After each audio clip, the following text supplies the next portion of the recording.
Hoy aprenderemos cómo podemos hacer preguntas en el espacio.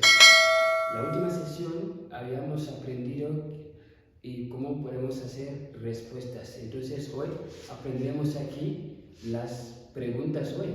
Entonces, para poder hacer algunas preguntas necesitamos en el idioma Flash iniciar la conversación con la salutación, ¿vale? Entonces con la salutación utilizaremos un diagrama. Yo sé que hay muchas sesiones de saludar, ¿vale? Pero en esta sesión utilizaremos diagrama, formas de saludar, ¿vale? Entonces, un diagrama, ¿por qué un diagrama? Por la mañana, por la tarde, por el mediodía, también por la noche, lo podrás utilizar un diagrama para hacer preguntas. Entonces, vamos a ver las preguntas que he dado. He dado 3 preguntas. Las 3 preguntas lo podrás utilizar en cualquier momento. Lo podrás utilizar en cualquier momento. Por ejemplo, junto la Butane Bonito.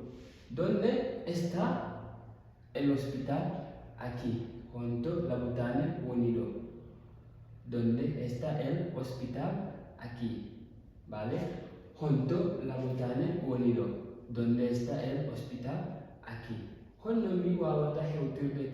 Farmacia. ¿Cómo puedo llegar en la farmacia?